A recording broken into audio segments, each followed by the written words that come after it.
More oftentimes than not, we have a little powwow before we go live here on Wrestling Inc. But I could not wait to talk all things Bad Blood. So I just hit, the show ended literally 3-4 minutes ago, if that. And we got on right now and we're like, let's just go live. Who cares about the powwow? Let's just have a powwow with all the people watching right now here on the Wrestling Inc. YouTube channel. Thank you everybody for tuning in. We are of course live all over the globe, all over the world, all over the universe. Talk all things Bad Blood. Not gonna lie, Jimmy Korderas, thank you for being here. First of all, legendary referee Jimmy Korderas, how are you today? I'm doing great. I can't wait to talk about this. Lots to break down, lots to nitpick about too. Ooh, I think I already know what you're going to nitpick it because I saw it. I usually don't go on Twitter that much in general, but let alone during a pay-per-view because I like to kind of I don't know. I don't want to be distracted by things because we all know on Twitter there's a lot of things to get distracted by. But I kind of already know just because I feel like there was a certain finish that fell flat, and we'll get to it. But first things first. I'm George Hermoza. Of course, like I mentioned, being joined by Jimmy Korderas. A little disappointed that there was no Taylor Swift sighting because, she's all about that bad blood. Shout out to Mauro Ranallo because we all know if he was there, he would be nothing but Taylor Swift references. But yeah, thank you for joining on the 27th anniversary of the very first Bad Blood, back when it was called In Your House Bad Blood. That's right. Do you remember that day at all? Do I remember that day specifically? Not a whole lot. I don't remember a whole lot from the past, but I get little glimpses and pieces there every time somebody mentions something or shoots me a quick video. Then I go, now I remember it. Yeah, unfortunately, there is something about that day that happened. But then on the other side, there is something else that happened on that day that a lot of people remember, more notably the Hell in a Cell. The first Hell in a Cell that happened, Undertaker, Shawn Michaels, which was flat out one of the best matches that we've ever seen at that time and still to this day. And fast forward to now, we saw the latest Hell in a Cell match featuring CM Punk, Drew McIntyre. Can't wait to talk about all things that. But first things first. You know what I mean? You know what time it is? It's trivia time. Oh, no. We all know when I'm in that driver's seat. By the way, buckle up because I'm in the driver's seat, Jimmy. We all know I like to drive a little recklessly. I like to knock in a little trivia here and there. Oh my goodness! So I'm not good at trivia. It's okay. I'm gonna give everybody in the chat an opportunity to kind of finagle their brain because you got a whole however long we're going to be here to figure out what the answer is. By the way, I just want to give a little peel back from the curtain. I haven't thought of a single question. I'm going to literally make it up on the spot right now. With that said, in honor, I don't know. George calling it out there. Calling it on the fly. But because we are in the anniversary of Hell in a Cell, I want to ask, we all remember the first Hell in a Cell. We sure as hell remember the second Hell in a Cell. Does anybody remember the third ever Hell in a Cell match that ever happened? Oh. I'm going to have to think about that one. The third Hell in a Cell was... I'm just going to take a wild guess here because I'm not 100% sure. Was it? I don't think it was Kane and Taker. We'll tune in and I'll give you guys the answer at the end of the show. Okay. At the end of the show. Actually, you know what? I take that back. I apologize. The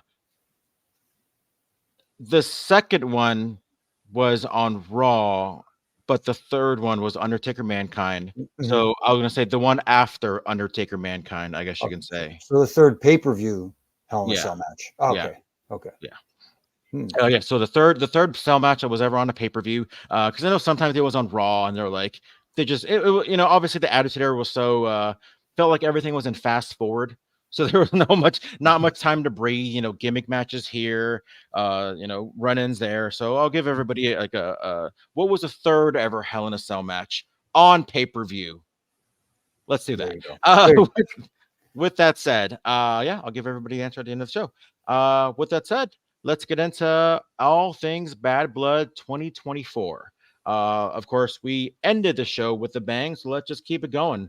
Let's keep going and talking about the whole shebang about Hell in a Cell, or about the Bad Blood and the main event. We saw Cody Rhodes teaming with Roman Reigns and modern-day Megan Powers, going up against Solo and Jacob Fatu of the Bloodline. We saw a lot of twists and turns happening this way. We saw some returns, and we saw obviously an even bigger return come about. First things first, what did you think of the match overall? I thought the match was structured well. I thought they were going to try and keep Jacob and Roman away from each other a little more than they actually did. But I was fine with how that worked out. I love the fact that Cody, they got the heat on Cody because you go right from the entrances. The first one to come out for the babyface team, Cody Rhodes. Mm-hmm. Saving Roman for the big pop afterwards. That's an obvious sign on who they now think is the number one babyface in the company, I believe, right now. Mm-hmm. Cody is the guy who's selling the most merchandise, and he's still the guy who goes out there day in and day out. Not just in wrestling, by the way, one of the top sellers, just overall all sports. Right. So you know what?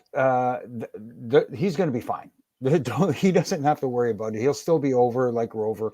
But Roman Reigns right now is the priority as the top babyface in this Bloodline storyline, which seems to be top priority right now. Yeah. So that being said, I did like the structure of the match. I like the way it finished. I kind of assumed that there was going to be some interference from the other members of the Bloodline, but I like the return of Jimmy Uso. It was a nice surprise because people were anticipating a bigger surprise, which we got later, but at the same time, a bigger surprise interfering in the match itself. I do want to add, because you worked in the WWE for a very long time, and you have been part of the when I say show, I mean the spectacle. I mean the grandiose image and the visuals of the WWE. Are you a fan of when they have these kind of special entrances, when they have the marching bands and they have the orchestra coming out? We've seen it for decades. I remember one of the first times I personally saw it was WrestleMania 14 when we saw the Chris Warren band sing out Shawn Michaels in the main event of WrestleMania. So are you a fan when you see these kind of things? Obviously, it's not wrestling, but it's still like part of the spectacle and part of the showcase of what is pro wrestling. I don't mind it when it's something like that, when it's related. When you saw the marching band come out, in the Georgia Tech colors and the whole bit, that made sense. Yeah. So when it makes sense in this situation, I don't mind it. It adds to the grandeur. It is a spectacle. After all, it is a spectacle.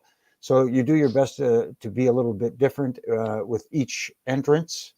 But when it's something big, like you're making this out to be the big main event of the pay-per-view, I don't have a problem with it at all. I actually like it. But not every pay-per-view. Don't do it every pay-per-view. When you do it, it does feel special if you keep it to a minimum. Let's put it that way. Yeah, like I don't think we ever saw Motorhead perform anywhere else besides WrestleMania, which made those times that they were there a lot more special. I've always been a big fan of that.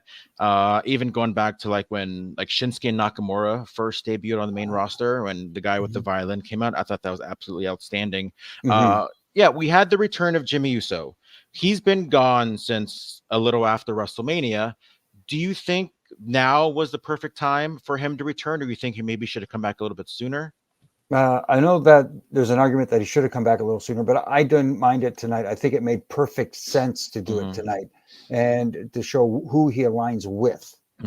And what they did tonight is having Jimmy Uso coming back to save and help Roman and Cody to that, for that matter, is they made him a star. I don't want to say he's equal and on the level of his brother Jay, but they did elevate him big time tonight by having him re-debut tonight. I'm not gonna lie, when we saw it, because the way they were doing the angles of the camera, I figured we were gonna have Jimmy return, but I honestly thought we were gonna hear the Usos entrance together, and I thought that would have blown the roof off of the place. But at the same time, when I think back, I'm like, there's I don't think they're going to do that, at least right now, because what's the reason of Jimmy and Jay kind of reuniting without let us see them reunite on TV? Because right now, as far as we know, Jay and Jimmy still got beef. Jay and Jimmy still got a rivalry with each other. We just haven't seen Jimmy in a long time. And just because the new bloodline kicked Jimmy out, of the group, doesn't mean okay, well, I'm going to forgive him. There's still some kind of, I guess you can say bad blood between the two. So Right. if they are going to reunite, I kind of like now that I think about it, that they didn't reunite tonight. And if they do get back together eventually, I'd want to see that play out on TV instead. No, that makes perfect sense, especially considering that going into this rivalry with the new bloodline versus the old bloodline, they're still outnumbered. Yeah. So there's still plenty of time for that. And who knows who else is waiting in the family tree wings? there's still there's still plenty of family members out there that could show up sooner or later. But for tonight, I like that. And as far as the big one at the end with The Rock coming out, I think some people were hoping for it. They got it. Yeah. Here's the thing, though. See, The Rock has got such a presence. Obviously, when his music hits, the people pop. He got a huge pop, which was expected, anyways. But it was the little things. He didn't say anything through the entire time he was out there. All he did was look at the crowd. They were cheering. But not only did the 1, 2, 3, there was a point where they did the close up and the eyebrow raise, and the eyebrow raise got a pop. I mean, people think you got to do so much. It's all about the moves in the ring. No, you see what I mean? When you have someone like okay, he's a special case. Let's be honest. He is a special case. But something simple like that gets a pop like it did, and the 1, 2, 3. Now it leaves people wondering, what's he talking about? Yeah. What is he referring to? Because I feel like, I mean, I could be completely wrong. I feel like we all kind of have an idea on where the story's going, as far as who he's going to align with. But again, going back to the whole Usos thing, I don't want to just assume that, or no, I don't want to just like automatically him come out and say, all right, I'm aligning with Solo, right? I want it to play out. There's a lot of kind of unanswered questions that are kind of been lingering since WrestleMania, where what does Rock think about Roman not being champion anymore? What does Rock think about Roman teaming with Cody? What does Orton and Owens think about Cody teaming with Roman? There's all these things that I feel like needs to get played out over the next couple weeks. And I'm glad that they didn't just put everything out there. I feel like the end of the Bad Blood showed, okay, The Rock is back. We don't know if he's going to be back, for how long or how many shows he's going to show up, but he's back. And it kind of like saying, hey, don't forget, I'm still the final boss. So I feel like it was a lot of it was a kind of reminder of saying like, hey, this story is just beginning, by the way. True. That's very true. And also, if I can backtrack to way back before The Rock disappeared for a little while, he did hand Cody something, and we still don't know what that was. And that's going to probably factor into this in some form or fashion down the road too. At least I hope it does. Because do you think this was the right finish as far as Roman beating Solo in the middle of the ring? Obviously, we know this isn't the end of the story, but considering what's upcoming, whether it's War Games, whether it's something happening at Crown Jewel or whatever it is, do you feel that Roman pinning Solo should have happened, or you think it should have been maybe more heat on the new Bloodline? I don't know if you can get more heat on the new Bloodline, especially obviously Roman is not the one to pin right now. And are you going to pin Cody again? It almost feels like if it was going to be them losing, he was the de facto fall guy. So, I don't mind it. I don't mind it, especially because it was Roman who got the pin and not Cody. Because Cody already defeated Solo in that cage match, and he defeated him at the pay-per-view. So Roman getting the win is fine. And then the beatdown, they got their heat back, which set up the perfect return for Jimmy, I thought. So it was fine. I was fine with that. Yeah, I think kudos to everybody involved. Jacob, of course, looked like an absolute star. I think Solo has been amazing. I know me and Flobo has been going back and forth as far as whether or not he's connecting with the crowd. I think tonight was a perfect example that he is connecting with the crowd. Yeah, but either way, I'm really, especially with how the show ended, I'm really looking forward to SmackDown. I think Roman, I could be wrong, I think Roman's been announced for a lot of upcoming SmackDown, so we know that story is going to continue. As far as him showing up, does Paul Heyman come back soon? Is there seeds of Jey Uso maybe at some point inserting himself? I know he was in the building. I know he's up there partying, but yeah, I'm really digging how the show ended. I think it ended hot. I think a lot of people are going to be talking about it. I can't wait to watch the press conference. I know a lot of people in our chat are watching us and also watching the press conference at the same time. So thank you for that. Thank you for still listening to us, but also, kind of keeping an eye out for the press conference. So again, can't wait to see what's going on there. But yeah, just one little thing that popped in my head. Just remember when they were beating down Cody and Roman was not going back to help right away. It was it was Jimmy who kind of talked to me. Yeah. Said, you got to go back and help him out. And he said, no, I told him one time, but then he ended up convincing him to go. And so, just little things that added to this story. Yeah. And I do want to ask, because they made a lot of references to it tonight. Were you like watching, I'm sure you were, but were you kind of up to date at the time of all those shows that were happening in the Omni, or was that something that maybe up in Toronto you weren't getting as much Atlanta wrestling or Georgia Champion wrestling at all? No, see, we didn't get it up here at all. Yeah. I mean, if you're a tape trader, you got it. Mm-hmm. You know what I mean? Back in the day, yeah, there were tapes back in the day, VHS as they were called, kids. Yeah. Yeah, we used to have to trade them. I mean, we got a lot of wrestling up here in Toronto. We got Mid Atlantic, Mm-hmm. we got WWF at the time. We got Calgary Stampede wrestling out here. We got AWA International Wrestling from Montreal. I mean, my weekends were taken up by Hockey Night in Canada and wrestling. Mm-hmm. Yeah. Yeah, I did want to ask you that. I was like, because again, it's different back then. You know, the territory days. You guys don't realize how spoiled you are now, Right. because you can easily, you know, put literally two buttons or two taps on your phone, and you can watch any kind of wrestling all over the country, all over the world. Back in the day, you like you said, you had to tape trade. I'm old enough to know what tape trading is, and I did it. And I remember just really being excited when that box of tapes came in and saying, wow, like I can't wait to watch this Von Erich Freebird feud. And again, this is much, this is years after. This is, you know, yeah. So I was really excited to get those tapes. But yeah, just shout out to anybody out there that was able to watch Georgia Championship Wrestling back in the early 80s, even late 70s with, you know, the Dusty Rhodes and the Harley races and the Omni show. So I know that building's got a lot of history. And I know the new arenas on top of that. So, you know, cool. It's pretty cool. But speaking of Hell in a Cell, I just have one, or actually I can say 3 words to talk about the Hell in a Cell match that opened the show. Yeah. Oh my Jesus. Oh my God.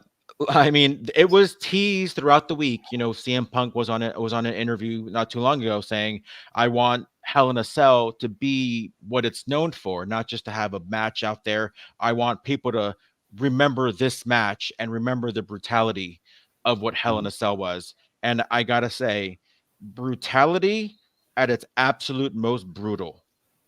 Understatement of the year.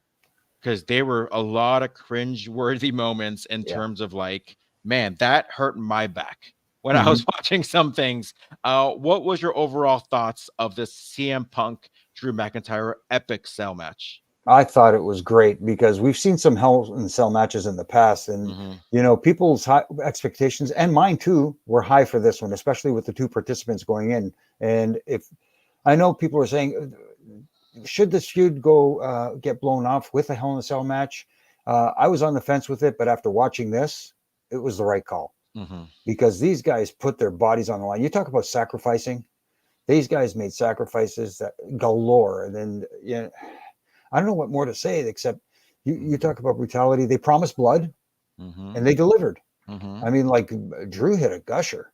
Yeah, my goodness, 2 gushers. Yeah, and I found it interesting because I don't recall ever in the past where we've had matches where they've actually pulled out a towel and have somebody wipe off in the middle of the match. I understand why they did it because it was getting a little much, and it was I don't know if it was more about getting it on the logo or not in the middle of the ring, but it was actually a nice touch where they were saying, okay, there's a whole lot going on here, clean it off, you know.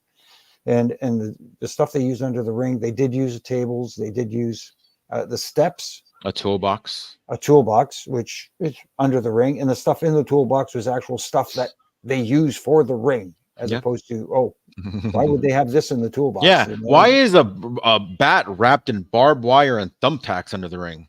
Yeah, exactly. Yeah, and I like the fact that they use the structure as a weapon a lot. Which is what it's designed to do. Just like any cage match, the structure is the weapon. I mean, you can add the extra bells and whistles, which is what they did, but they did it at the right times. They didn't overdo it. And I thought the match was fantastic. Yeah, I 1000% agree. This was just the spot where Drew McIntyre, I alluded to it earlier, but where Drew McIntyre went for the Claymore and he missed, and like the back hit like the corner of the steps. Yeah. Oh my God, like kudos to everybody. Like I can't wait to, like, a part of it's like, yes, wrestling, I don't like it when it's too exposed. But I would love to see the backstage footage of each one of these guys after the match. And I don't mean like in character. I mean like Right. the true people, whether it's them embracing, whether it's them like just kind of sticking to the character, but also like, man, like that hurt a lot, and I'm sure the adrenaline helped, but I'm sure both guys are going to be, it's going to be really difficult for them to get up tomorrow morning, I guess you can say. Yeah, they're going to be Uh, feeling it. That's for sure. yeah. And this was definitely, I think they alluded it was probably the 53rd Hell in a Cell match, the 53rd Hell in a Cell match that's ever existed, which is a lot. You can probably take away maybe half of them because I know a lot of them we've seen in the last 10 years as far as, the Hell in a Cell pay-per-views coming up. I guess we got to have, I think there was one event where they had like maybe 3 Hell in a Cell matches on the same night, which is a little too much. But Yeah, this to me, definitely, I can easily say top 10, maybe even top 5 of all time. yeah, I would probably say so. I would say so. And again, like you said, there's been 53 cell matches, so there was a lot that they had to surpass in order to pull this off. And I'm glad. I know a lot of people are saying, "Oh, well, what are they going to do? Climb up to the top and go through?" No, I'm glad that nobody's doing that now. Yeah. Because that happened in 90s. What was it? With Foley and 98, King of the Ring 98. Yeah, I was there for that. That stop trying to think that somebody's going to recreate that, because you can't recreate that moment ever again. Yeah. It'll never be recreated. That is a once in a lifetime thing. Let it be. Just let it be. What's crazy is like that moment has kind of been recreated a few times, but nobody remembers that. They still go back to the one that's older, even though the ones with like a Shane O'Mac or like a Kevin Owens is a lot more recent. People still talk about the one that happened 25 years ago. That just says a lot. My theory as to why is because when it was done with Mick Foley and Taker, nobody had ever seen anything like that before. And the way it came about afterwards, what the aftermath of the first landing on the announce table, nobody knew what to expect. Even us going out there, we didn't know what kind of shape Mick was in. We had no idea. Whereas the other ones came off as spots. These were coming, and also the choke slam through the cage. A lot of people have this misconception that was supposed to happen. No, that was the, with all due respect, that was the ugliest landing I've ever seen in a ring. Got 2 teeth knocked. I don't know how many teeth knocked out. Yeah. Which, by the way, I found one of them. Wow. Yeah. Actually, I found one, put it in my pocket, and kind of gave it back to the doctor afterwards and said, "What do I do with this?" And he looked at it. "Just give it to me." I don't know. Can they put it back in? Everybody always talks about the obviously Jim Ross, probably with one of the greatest calls of all time, the good God Almighty. He is broken in half. I to this day will say the one where he got thrown through the cage and Jim Ross goes, "Will somebody stop the damn match?" That to me is just as important as a call, because Jim Ross was able to convey him as a commentator, but also him as a human being, pleading somebody in the back to just like stop the damn match, for goodness sakes, Right. So yeah, I always think about that match. And again, much respect to Jim Ross, and that is always going to be one of the best commentating duties that anybody's ever had. But that statement, like, "Will somebody stop the damn match?" Like that was just like, it still gives me chills to this day, just of how real that line was. And yeah. Yeah, absolutely. But yeah, this match, I do want to ask, where does each person go from here? This is clearly the end of the road for each person. Let's hope so, because just there's really no topping that. Maybe down the road they'll revisit it. Maybe with one of them as a champion. Maybe when, let's say, Drew McIntyre at some point regains a championship and CM Punk goes after him saying, "Hey, I beat you last time re-wrestle." We've all seen that happen. I don't know, but again, whether that happens in the future or not, who knows? But where does Drew go, and where does CM Punk go now? That's an interesting question. Does Punk head towards? Do they channel him towards Gunther? Because Gunther needs a credible challenger right now. And this is no disrespect to Sammy whatsoever. Yes, he beat him at WrestleMania for the Intercontinental Championship, but I don't see him being the one to dethrone him for the World Heavyweight Championship. If you're going to have somebody come in, maybe you can go that route for him. But as for Drew, well, hey, we have a babyface Intercontinental Champion, if you want to go that route. But I like to see Drew now being in a place where he's kind of in that dark place where he's unsure of himself, doubting himself. Again, where does he go from there? He's got to.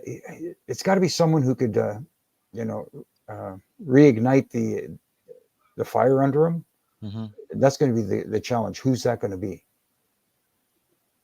I do think, not that anyone's owed anything, but I do think that Drew McIntyre does deserve, at some point, very, very soon, an actual title reign.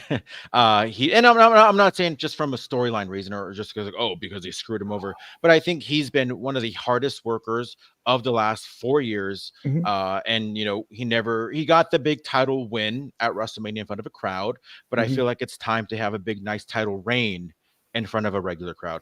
Let me ask you this. What do you think of this? Because him coming out and cutting that promo where he's, not quite sure of himself. He's having doubts. He's having self-doubts and stuff like that. And have a Gunther interrupt him, calling him a failure and that sort of thing. Because people want to cheer Drew. Yeah. You can see it. You can feel it. They do want to cheer Drew, even though he's a heel. I think he would be a massive babyface if they decide to go that route. Yeah, I do kind of see where you're coming from. He, in my opinion, I feel like he's only scratched the surface as a heel. I think we've been seeing some fantastic heel work for the last 9-10 months with him feuding with Punk. But I do kind of want to see how he can be as a heel against some other people as well. Right. He was kind of going back and forth when Seth Rollins was champion. He was kind of going back and forth, against Damian Priest and whatnot. Especially it was like you had Damian Priest kind of, you can tell he was leaning more toward babyface. I do agree what you say as far as I think people want to cheer him, but I do feel like there are some people that look at what their roles as a challenge and say, hey, yes, I was able to be a good heel against a great face and CM Punk, but let's see if I can be a good heel against Jey Uso, against Damian Priest, against some of these other heels or some of these other faces that are there. Yeah, but we'll see how it's going. And as far as CM Punk goes, yeah, they teased before, after he beat Drew McIntyre the last time, they teased that he was going to go after Gunther. It does seem like, and I'm just going to assume that Gunther is going to win on Monday. I'm just going to assume that it's going to be Gunther and Cody, which we'll talk about in a second, at Crown Jewel. So that goes, CM Punk or Drew's match for Crown Jewel. Maybe Survivor Series. We'll see how that goes. But I do think we are going to see CM Punk versus Gunther before the end of the year, whether it's Survivor Series or whether they build that up for the Saturday night's main event in December. Oh, that would be a good place for it. Saturday night's main event. I like that idea because you want to make it a big deal on the first one, especially the return of Saturday night's main event. I'm thinking, and just kind of a tease because I have my own little wrestling channel. I've been watching all these SummerSlams, and I wanted to rank every single match ever SummerSlam, and I want to put that in one video. I think I'm going to do that for Saturday night's main event. I feel like there's a lot of hidden gems for it's going to take a while because I need to watch most of them. But I feel like when I do a rewatch, I feel like I'm going to see a lot of Jimmy Korderas in there. Maybe. I don't know. Well, you may see a couple of twins in there as well. I don't know. I do want to ask one quick thing, though. I noticed a lot in my rewatches that you were the referee, and maybe it's just a coincidence, but you were the referee in a lot of matches and like the opening matches. Is there like a formula for that where you like the opening match ref? And, we all hear about how if you're not the main event, you want to be in the opening match. Is there a science to that, or am I just overthinking it? Well, it's a little bit because you want to get the night started off on the right foot. And I was blessed that they had the confidence in me to be the guy to go in there in the first one and keep things under wraps when it comes to especially times. Hitting their times was very important back then, especially in the first match. So, I was blessed that they trusted me in that position and also in the in matches like TLC matches that, I was pretty much in every one of them. So, yeah. Okay, so it wasn't just there was a purpose for you being a lot of the opening, the match in the opening, or the ref in the opening matches, right? Yes. Oh, interesting. Okay, I've been wondering that. I'm like, oh look, Jimmy Korderas in the opening match. Oh look, Jimmy Korderas in the opening match. And I'm like, huh, If only I can ask him that. Maybe one of these days. But yeah. One of my favorite SummerSlam opening matches was the Kurt Angle Rey Mysterio one. Oh That was one of God, my yes. favorites. I think you were talking about it on Twitter, and I think Mhm. I put in like, oh, what about Ray and Angle? But yeah, that Yeah. was just. I can't wait to share where I have that match ranked on Mhm. my matches of all time from SummerSlam. But I talked about it a little bit. Crown Jewel, Triple H teased that they were going to have a big announcement that's going to, I guess change upcoming things for or at least have some kind of something that they're Mhm. they're going to do in WWE that they've never done before. And at first, I was a little groaning because I'm not a big fan of how they had the old school survivors, not the old school, but in the past couple like 5-10 years, and bragging rights where it's like Raw versus SmackDown for bragging rights for Mhm. who's the brand supremacy. But then I'm all for that. That's fine. But then it never led to anything. It was Right. just like, okay, Raw wins 7-2. Yay. But like nothing. They don't get like a bonus. They don't Right. get like because I always liked it when they had the brand exclusive pay-per-views, and I felt like at some point throughout the year they should have had a match that the winning brand would get like a Money in the Bank, right? Where it's like, oh, Mm. you Braun gets Money in the Bank or something to that extent, right? Mhm. But they announced something very unique in terms of we're gonna have champion versus champion for both the women and the men, but the winner gets this gorgeous looking 50,000 carat championship belt, You're right. right? I got my pros and cons, but I want to get your thoughts. First off, your thoughts on the actual belt itself and your Wow. thoughts of the concept. Well, the belt looks pretty big to me. I mean, that's going to cover a lot of torso. Yeah. That's for sure. I mean, and a lot of diamonds, I guess, in it. And I guess that was created especially for the Crown Jewel pay-per-views. I'm wondering where that funding came from. Never mind. Yeah, gee, I wonder. Yeah, gee, I wonder. But I still don't know what to make of it. I'm still trying to process this whole thing with the champion from one brand versus a champion for the other for bragging rights and possession of this title with neither of their titles on the line. Mm-hmm. See, I would have liked to have seen somewhere down the road where the titles were unified Mm-hmm. and have like those secondary titles, like the IC title and the US title, being the main brand titles, and having the champion bounce back and forth. It gives more opportunities to other superstars on both brands to challenge for the championship. You can have multiple storylines going on there. But as far as going back to this belt, will this belt be defended anywhere other than the Saudi shows? I mean, like, we don't know yet what the deal is with this thing. So I don't know what to make of it. I wish I had a better answer for you, George. It just I'd like more information is what I'd like. My guess is it serves like as a trophy. I feel like this is clearly, and I don't want to assume, I don't want to make it feel like I'm a know-it-all, but it feels like this is maybe very much influenced by the Saudi Arabia thing. Mhm. It's more like, hey, we're gonna give you like $1 billion to run a show here. This is kind of how we want to do. Right. Even going back to, I remember like the first greatest Royal Rumble where you had 50 men in one match, and then the winner got like a championship that was like a green strap, and we never saw that belt Right. ever again. So, but it does, it adds an accolade to Braun Strowman's Wikipedia page, Mhm. and I'm sure maybe he has the belt somewhere in his house. I don't know if he owns it or not, but it's something like that where you get the trophy, you get the accolade, you get to be in possession of the belt. But I don't think we're going to see that belt on TV aside from that one more time at Crown Jewel. But I'd still wish it was something more than a brag, because it is kind of a bragging rights belt Mhm. where it's like, oh, cool, Cody wins, and now what? Now you just kind of, not, I don't want to say buried, because that's such a cop out thing to say, but Mhm. like maybe whether it's Cody winning or losing, or whether it's Gunther losing, like I don't want to see either champion lose. No. If you're losing like that, then you probably shouldn't be the champion, right? The champion should be like the number one guy. Right. And if you're losing, even if it's to the other champion, then he should have the belt. He should be Mhm. the one that holds both belts. Then I don't. That's just me.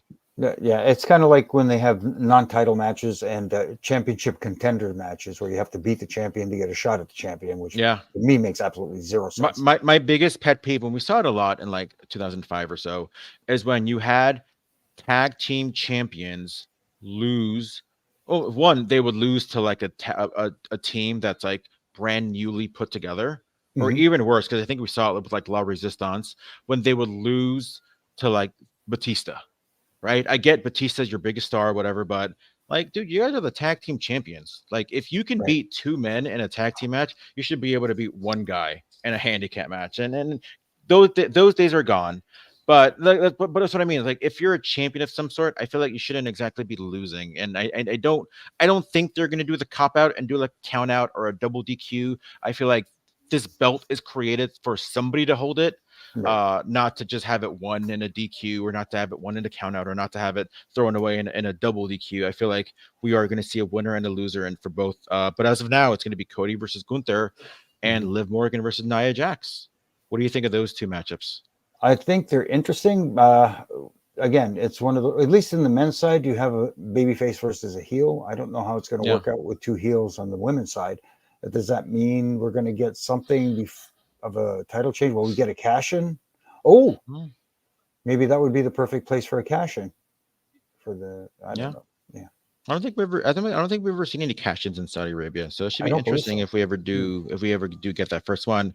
But speaking of the women, I want to talk first about a match that I thought was great, but because of the clunkiness of the finish, I'm like, I can't wait not only to talk about it, but I Mhm. can't wait to talk about it with you. Wow. Liv Morgan and Rhea Ripley. Hmm. This to me was everything a feud should be. I think we haven't really seen too many feuds for women. Trish Lita, Mickey James and Trish, obviously. There've been a lot of great feuds. Bayley and Sasha Banks from almost 10 years ago. And I think Liv Morgan and Rhea Ripley will go down as one of the best feuds that have existed for WWE. And I like the buildup. I like the match, but then it just got weird, Yes. right? You had Mhm. like Dominic in the cage, who was great, but then he like was chained on the shark cage. I But then guess. we had like Raquel come out to like I don't want to say no pop because I wasn't there, but it definitely felt a little anticlimactic. And then like they called for the bell because obviously then even though they never really announced the actual winner, right? They never even actually announced the decision. I didn't hear it Yeah, I because didn't hear it either. I just heard the yeah, bell. yeah, exactly. Yeah, it did come off clunky. I mean, like, it was interesting seeing Dom hanging there, but what drove me insane as a former referee, as you know, these things do bother me, was Mhm. when Rio went up to the referee and we saw Yeah, from the referee cam that had audio as well. She asked the referee, "Can you give me a minute?" Well, yeah. obviously alluding to the fact that she wanted to go out there and take care of business with Dom hanging upside down from the cage. What Rhea asking is fine, but his answer was like, "Oh, sure, go Yeah, you earned it. ahead." That was his answer. You earned it. Yeah, Excuse me. What happened to enforcing actual rules here? Referees are not supposed to be partial. They're supposed to be impartial, yeah, not show sides. So you're saying, yeah, I know he's being a little bit of a what lately. So yeah, go ahead and have your minute. yeah. That just bothered me because it made absolutely zero sense. And then you had Raquel come in and she attacked Rhea. By the way, Raquel, welcome back. I know it's been Mhm. probably a tough year for her, and happy to see her back. Happy to see her healthy. And I mean, there are a lot of people were predicting it anyways. There were some hints that were going on Instagram, Raquel's Instagram, going kind of giving a couple emojis here and there. So Mhm. I like that she's back. I like that they talked about Liv and Rhea being old friends, Right. and obviously there's a lot of history with Rhea and Raquel. But yeah, it looks from by it looked like Raquel attacked Rhea, Mhm. so the referee saw it, so he called for the bell. But Had then no you choice. had no choice. But then you had like Raquel, give her move on Rhea, but then she put Liv on top of Rhea, so maybe she didn't hear the bell and thought like, okay, well, this is clearly what's supposed to be the finish Mhm. is now putting Liv on top of Rhea, and that was supposed to be the 1, 2, 3. But yeah, I don't know. I feel like there was maybe some timing issues as far as where somebody's people are supposed to be, but Mhm. that it just goes to show like, hey, if the ref sees it, then there's really no Yeah. choice but to just call what he sees. Yeah, it was so egregious you had to call it, and I don't know if it was more that I don't know if the the finish was supposed to be Raquel interfering for a pinfall victory. Maybe that was just symbolic. I'm just spitballing here. I don't think it is, but maybe it was more or less symbolic of her by placing her on top of Rhea, if that makes sense. If you get my drift, as opposed to it supposedly being the finish. I don't know, but whatever it is, it did look a little clunky. It looked a little bit awkward. It looked a little bit off, and I think that took a lot of the steam out of this, especially from the audience. Yeah, I was going to say it's a little unfortunate just because I thought it was a great match. I thought we were seeing Liv at her absolute best. I think she was fantastic. I thought Rhea was playing her role really, really well. But it just goes to show that you can have a great beginning and a middle act, but if that ending doesn't deliver, like, you know, when we see with movies all the time, we see it like, man, that ending though, like, oh, so weird. And again, the good thing about the difference between WWE or just wrestling in general and movies is that the movie ends and there's really no redemption, because, like, you know, you're not going to spend $50 million just so you can fix the previous movie. Wrestling is wrestling. You know, you can fix it on Monday. You can kind of easily explain, like, oh, this is what happened. And you know, maybe they'll have a rematch at Crown Jewel and it's going to be even better than the one we just saw. So again, that's the magical thing about wrestling, is that we can be critical about it now, but we're probably going to forget about it in a couple weeks, because, you know, they're really good at kind of, you know, adjusting those mistakes and kind of seeing where they went wrong and say, hey, okay, let's do it better next time. And exactly, that's kind of what some of the magical things about what we love about pro wrestling, you know. Well, hopefully a lot of the fans out there can do the same instead of rehashing all this old stuff. Speaking of women, again, we saw Bayley versus Nia Jax for the Women's World Heavyweight Championship. This one is essentially a rematch from SummerSlam, and we saw Nia Jax defeat Bayley for the championship. And we saw a lot of similarities in terms of Tiffany Stratton coming in, but now a little extra wrinkle, because now it looked like Tiffany, from the point of view of Nia Jax, looked like she was going to cash in. So I kind of like these teases. You know, tune into SmackDown to see what the next chapter is. But what did you think of this match, and what do you think of this next step of Tiffany's and Nia's relationship? I like the match, and I know people are saying that there was a lot of stuff that didn't go right in the match from a maneuver standpoint, and it's okay sometimes to have that happen, because it's not supposed to be perfect all the time. If you do everything perfect, then it looks too planned. You know what I mean? So yeah, every once in a while, having a little move going a little awkwardly and not coming off as perfectly, because, you know, we don't want the police, the judges out there in the crowd holding up signs. That was a 5, that was a 10, whatever the hell it is. No, so I'm okay with that, because the story of the match was very well told, I thought.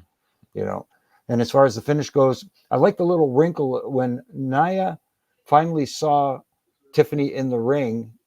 It was actually Jessica Carr, the referee, who was holding the Money in the Bank briefcase. So that added. That was great. Did she hand it to her? Are you trying to cash in great on me? timing. Perfect timing. They executed that very well. They told that story brilliantly. I do like that aspect of it. Those are the little things that I think goes as far as timing goes. Yeah, like we're seeing a lot of the same things, but I feel like we're seeing it presented differently, because we've seen this happen with pretty much almost any segment or match that Nia Jax has been in, but it's like something new and something different. We know Tiffany's going to interfere. We know we're all going to be wondering if she's going to cash in. And I like that she always does kind of interfere in that moment where Nia's on her back. So I like that aspect of just how it's presented. I do think that maybe it's on the commentators on how they react to certain moves, because that happened like 2 or 3 times where we're like, oh, what a maneuver by Bayley. No, wait, that was Nia Jax's move. So maybe, like, obviously Cole is top 3 commentator of all time. Graves is, you know, amazing, but I feel like maybe you should take a beat first. That way you kind of see whose move it was. I like the fact that on that point, I like the fact that Corey always, when something like that happens, he always refers to, hey, can we get a replay of that? I want to see that again. Yeah. So, you know what I mean? So he so he can correct himself in case he was mistaken. Yeah. I like that sort of thing. Yeah, like they're not afraid to be like, "Oh, I'm corrected. Let me." This is what ended up happening. But yeah, I thought this was another great match. I think Nia Jax, even though she is the champion, even though she is the top woman in her division, I still feel like she's vastly underrated. I feel like a lot of people don't realize how good Nia Jax is. A lot of people like to say that she's stiff. A lot of people like to say that she's, has too much of a presence. But I blasphemy, if you will, but I see a lot of comparison with her and like an Aja Kong. And where I'll watch an Aja Kong match and I'm like, yo, like it looks like she is beating the hell out of her opponent, and everybody celebrated it. But when Nia Jax says, "Oh, look at that, she's too stiff," like you can't really have it both ways, No. And if you keep reacting that way, then you're probably, you're getting worked essentially. You're getting worked if you're sitting there thinking like, oh, like like that the Charlotte and Nia Jax match from like a year or two ago, Right. where it looked like they were just beating the crap out of each other in the ring. But then like, by all means, they're both like, no, man, like you guys are just getting worked if that's the reaction that you're getting. See, but see, that's the magic, especially now when everybody thinks they know. Yeah. Guess what? You just when you think you know, you don't. Yeah. Roddy Piper always said it best, just when you think you have all the answers, I change the questions. And that you can't. There's no better statement than that one that Piper said, and that just goes to show, just and I do it in training all the time. Whenever I have a wrestling match, and and people say like, oh well. I tell people, I'm not, by no means I'm not a coach or a trainer or whatever, but I just like to tell people, hey, don't forget, when you're in the ring, you're working them. They're not working you. If that's the case, then they should be in the ring, since they're a better worker than you. If you're going to be affected by whatever it is that the crowd says, remember, they paid you to see wrestle, or they paid to see you wrestle. You're not paying them to be a fan, So, but yeah, by all means, I thought it was a good match. I am curious where Nia Jax is going to go from here. I do like this story of, like, I feel like Tiffany, I like her as a heel, and I feel like it maybe be too soon to have her turn as a babyface, but I would love to see her cash in, and then she still remains a heel, but then she becomes the one that talks down to Nia Jax, if that's even possible. That's gonna okay, that's gonna be difficult. I think, anyway. Difficult, but if there's a way to do it, I'm sure challenge accepted on all parties. Of course. I before we get into the last match, not in terms of the order, but the last match we're going to talk about, were you specifically excited about seeing any of these legends today? There were a lot of people showing up in Atlanta. Let's not talk about the rappers because nobody cares about them. Let's talk about the legends and the wrestlers, the Mickey James, the Mickey James and the Booker T's and the Lillian Garcias and the Jacqueline Moores, Steiner brothers. Like the list goes on and on. DDP, Tully, Arn. Like where you're like, oh hell yeah, dude! I can't. Oh yeah, we'll talk about that right now. But like, was there someone specific that you're like, oh hell yeah, dude! I'm happy that they are there and getting the recognition they deserve. Well, for me, when I look at the list, the quick list that I jotted down, of course, Tully and Arn. I'm a big Tully and Arn guy. Yeah, same. From day one, and getting to see people like Miss Jacqueline come back and Mickey James does not get enough flowers for what she has done for the women's division too. So I kind of expected, since they were in Atlanta, to see Scott Steiner there and hear the dogs bark. But I like seeing everybody there. You kind of figured X-Pac would be there. He's got that association with Hunter and Sean. So, DDP always, that's his home turf. So it made a lot of sense bringing these guys back, especially in Atlanta. So it was good to see. I always have a special place in my heart for like a Lillian Garcia. I used to work with her on her podcast a couple years ago. So she helped me out in many ways, more people that can imagine. So whenever I see her, I didn't text her today, but the last time she was on TV a couple months ago when she was doing her thing with Samantha Irvin, I sent her a text, be like, it's always a delight to see you on WWE TV. Yeah. Next time you do, please tell her hello from me. I'm gonna tell her hello right now and see what she says. Oh, awesome! Because, I'm gonna see if she responds before the show ends. My first and only interview on television, she was the one who conducted it backstage during the referee strike, during the before the 6-pack challenge at No Mercy, or No Way? Was it No Mercy? I believe No Way Out. Was it the one where, because there was a 6-pack challenge at Unforgiven 99? Yeah, that must have been the one. It was The like Rock, 99. Big Show, Hunter, That's British the one. Bulldog, Yeah, Foley, I think. yeah, and Stone Cold was a special guest Yeah, enforcer. yeah, yeah. That Yeah, was that was the unforgettable. I one. just saw that match like a week Yeah, ago. yeah, where they all dragged me out and beat the you know what out of me. I Yeah. owe Kyoto a few receipts, by the way. So, But yeah, let's talk about a little bit about one of the legends that showed up is Bill Goldberg. hmm, Triple H came out during that segment of the Crown Jewel, and Gunther comes out pretty much saying that, hey, I'm going to beat Sami Zayn. This title's going to be mine. But I like that they alluded to the promo that we saw a couple weeks ago with Bret Hart and saying like, hey, I didn't really mean it that way, Goldberg. I'm sure you're a better father than you're a wrestler. That kind of, had Goldberg, you don't really talk about people's family. right. But were you excited about even the potential of a Bill Goldberg Gunther matchup in the future? To be honest with you, perfectly honest, no. That's something I'm not interested in seeing right now because of Gunther's style. He's a hard hitter, and I don't know if Goldberg can sustain that kind of impact at this point in his career. Yeah. He hasn't been in the ring in a long time. He hasn't taken a hit in a long time, and like I said, Gunther lays it in there. He doesn't potato anybody, but he does work snug. Yeah, I kind of thought the same thing. I feel like with Bill Goldberg, it seems like maybe people are still sour on that match with him and Undertaker from a few years ago. Mm-hmm. I mean, if you're gonna put him in with Gunther, I feel like Gunther's not going to. He's not. I don't mean this to sound mean in any way, or I don't mean to sound like Gunther's a bully in any way, shape, or form. But I feel like if you're in a Gunther match, you're gonna wrestle his match. He's not Right. gonna wrestle Bill Goldberg's match. So unless it's a Gunther squash in 3 minutes, Mm-hmm. yeah, I don't think that we're gonna see that match anytime soon. The But do only you thing, have? yeah. Go ahead.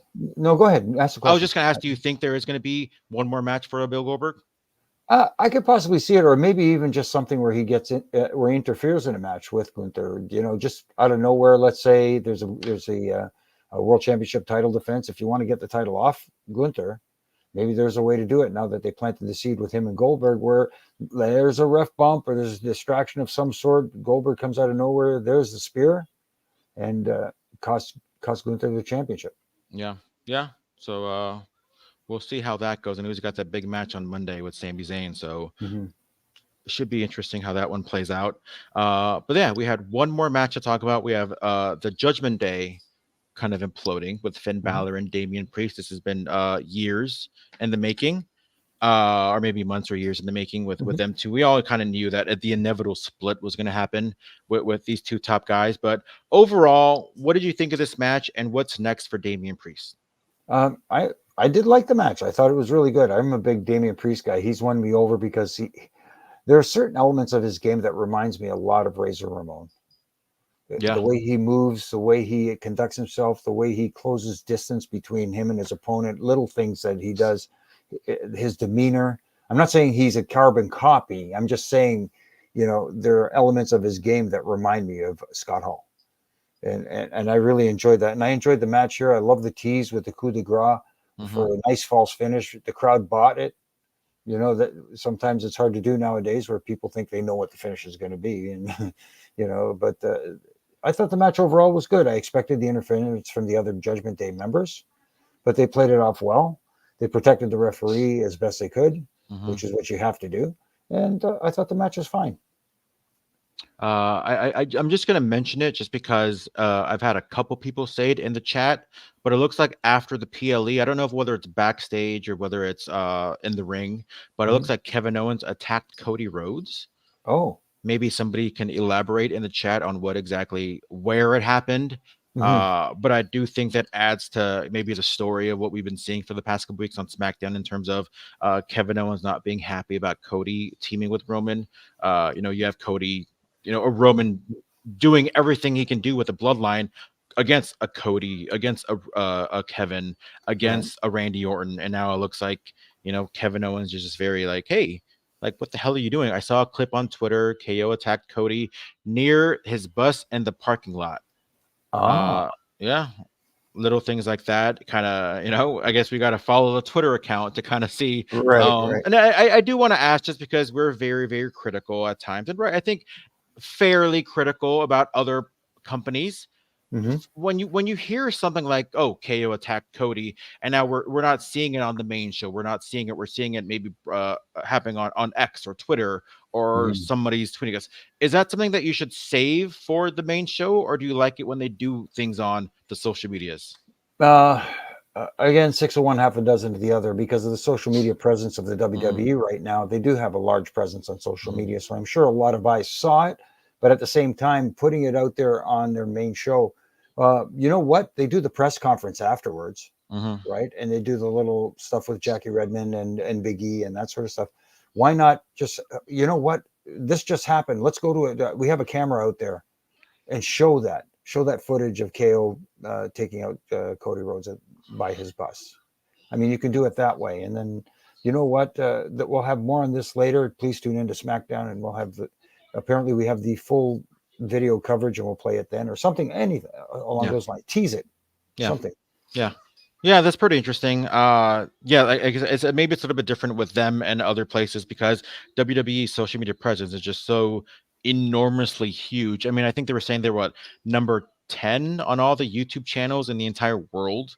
So that kind of goes to That's show, like, huge. yeah, that's a pretty big deal. Or as they say in New York, that's huge. Yeah, it's huge. Yeah. But yeah, but overall, going back to the match, I thought it was a good match. Can't wait to see what's next. It does look like this was the end of the line for two of the biggest feuds, Mhm. Finn and Damian, and then we have Punk and McIntyre. So I'm Mhm. kind of curious how they're going to, go to the next step or go to the next level. Are we Mhm. going to see a Damian Gunther rematch that we never really saw because Damian was distracted with the Judgment Day news? Are we going to see more matches with Liv and Rhea? Who's Liv's the next challenger going to be? Right. I know there's a lot of great women on the Raw roster, and see where that goes. Mhm. One more thing before we start wrapping it all up, we Mhm. did see another vignette tonight, and it was a little bit more specific than the last one that we saw, because in this one we saw Ford Field, and then we Right. saw a couple fast engines, I guess you can say, a motor running In in in in the in the Motor city City. in the city. Yeah. Uh-huh. I had a conversation with Flobo yesterday. Actually, I was Mhm. like, I think that they're going to drop the Machine Gun name. I think Mhm. for obvious reasons. If you need me to explain why, I think you can Yes. figure it out, if you know what I Mhm. mean.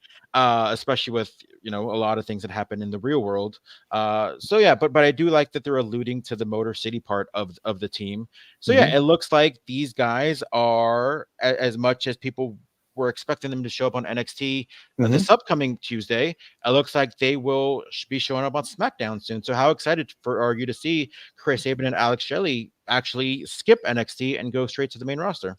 Very excited about it. I mean, I like the proposition of them going to NXT and helping the Mm-hmm. talent down there, because these guys are just great, and they would be great hands to help the young generation of tag teams. But I think because on SmackDown and on the main roster, we're seeing a little bit of a lack of tag teams. Mm-hmm. Putting them into the main roster right away, they're main roster ready. Yeah. There's no doubt Yeah. about it. They don't need any fine tuning. These guys, that's for sure. They're that damn good. They look good, because I saw them here in Toronto just a couple of weeks ago, and got to talk to them then. So yeah, they're raring and ready to go, and I think this is a big get for them, and this is going to be a big boost to the tag team division, And especially on SmackDown. and also, like we've seen with many, many, many main roster acts, and they still keep going, going, going, that it's easier if you're on SmackDown or on Raw, you can still do a lot of things in NXT, as opposed to if you're in Yeah. NXT, it kind of like they don't have many NXT guys go to the main roster,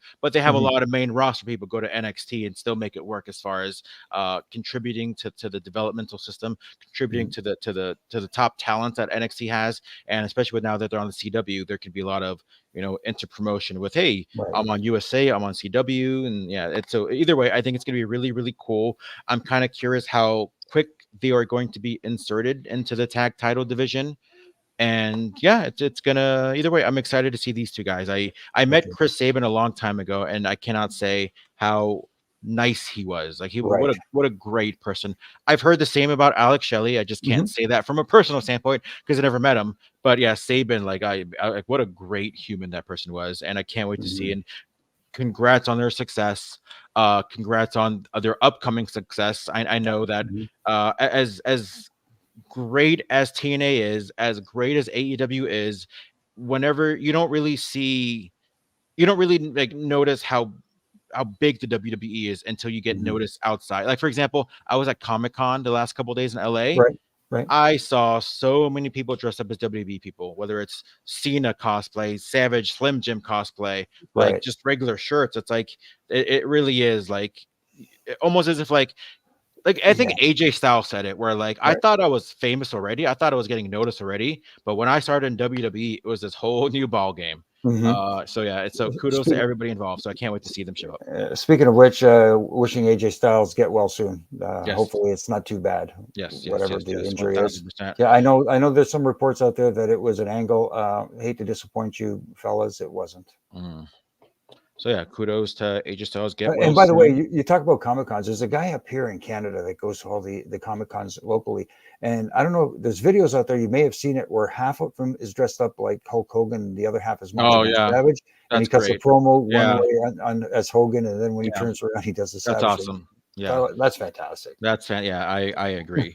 On a scale of 1 to 25, Jimmy, where would you rate Bad Blood? Obviously, I don't think it was a perfect pay-per-view. There were some issues with it, but at the same time, I liked it. I enjoyed it. It kept me interested for the entire 2.5 hours, almost. What was it? 3.5 hours. It was like 3.5. Yeah, one of the longer ones in the recent memory.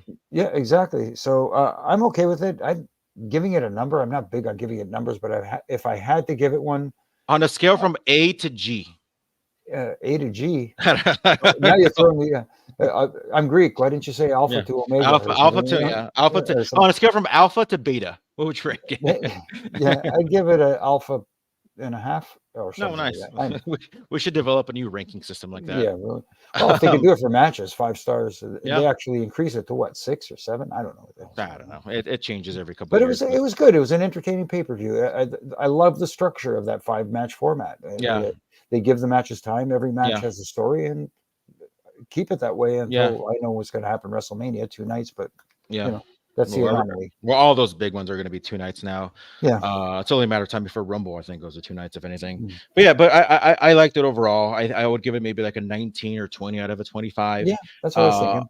But just to kind of, before I put a bow on it, what was the first ever, of course, Undertaker Shawn Michaels. The second ever was Undertaker Mankind. What was the third ever Hell in a Cell match on pay-per-view? Anybody in the chat get it right? Let's see. I didn't see anybody. I think it was a little confusing at first because, when I was kind of figuring out a Raw or whatever. But just one more time, the first Hell in a Cell match was, of course, Undertaker Shawn Michaels 27 years ago. The second one, we alluded to it earlier, Undertaker Mankind from King of the Ring 98. The third ever Hell in a Cell match on pay-per-view was WrestleMania 15. Undertaker versus the Big Boss Man. Boss Man? Oh, my goodness. A little bit of a forgotten one. Man, God bless Ray Traylor, man. Boss Man was fantastic. For a big man, the guy could move. He did everything. So, when he threw punches, the people in the front row were going, oh, in the front row. They were that good. Yeah. A lot of people's punches are very underrated, like him, like Jerry Lawler, Jeff Jarrett, I think, had a great punch as well. Jeff Jarrett still has a great punch. Yeah. Barry Windham, I thought, had a great one too. But yeah, Bad Blood. Let us know what you guys think in the comments down below. Let us know on iTunes. Let us know on Spotify. I really want to know what you guys thought of Bad Blood. What did you guys rank it out of 25 or out of the Greek alphabet? Is it an alpha plus, alpha minus, beta plus, just a beta? Who knows? We're really gonna do that, Jimmy. Next time we do a pay-per-view recap, we're really gonna have this Greek ranking system down, and we're really gonna go balls to the wall with it. Okay. Let's see, from Enna to Theta. Alpha, beta. Is it alpha, beta, kappa? Gamma. Alpha, beta, gamma. Delta, epsilon. Zeta, eta, theta, iota, kappa, lambda, c, omega, spin. Oh my goodness, I'm getting confused now. we're gonna perfect it very soon. But for in the meantime, where can people find you, and what's going on with Roughing It Up? Okay, you can find me here on Monday nights after Raw, Wednesday nights after Dynamite, Roughing It Up with my good brother in stripes, Brian Hebner, and RJ, who holds the glue together. This past week we had Ricky Gibson. Next week we're having Ricardo Rodriguez. Oh, he's from the same neighborhood as I am. Yeah, good dude. I love Yeah. Ricardo. And of course, up here in Canada, the hot, what is it? No, not hot. Huge Pop radio show on TSN Radio and iHeartRadio on Sunday nights. This week we talked to Blue Meanie, Oh, good friend nice. of ours. Yeah, love Meanie. And of course, my ref and rants I do from Monday to Friday on all my social media platforms, just tightening screws that I believe need tightening and calling out the refs. Hmm. Did the interview with Ricardo Rodriguez already happen? No, that's happening this week. I was gonna say if you talk to him, Oh, just remind him that he went to the same high school as Marilyn Monroe. oh, okay. I gotta let me write that down. Same high school. Yeah, he went to the same high school. Joseph Gordon-Levitt went to that high school, and Marilyn Monroe went to that high school. As Marilyn Monroe. Yeah. And G. Gordon-Levitt? Joseph Gordon-Levitt. No, Joseph Gordon-Levitt. Mm-hmm. Okay, I'm gonna hit that up. Yeah, and then tell him I say hello, and tell him to follow me on all the social medias. I think he does already. At G Hermoza, GHERMOZA. You can follow my wrestling channel, the YouTube / the Wrestling Chatter. I got all these fun interviews. I got an interview with Buff Bagwell. A little bit of that was on the main site on Wrestling Inc. today, talking about his dark side of the ring. And I got some more interviews coming up very, very soon, and I can't wait to share with y'all. But in the meantime, again, let us know what you guys thought about Bad Blood, and we'll catch you next time.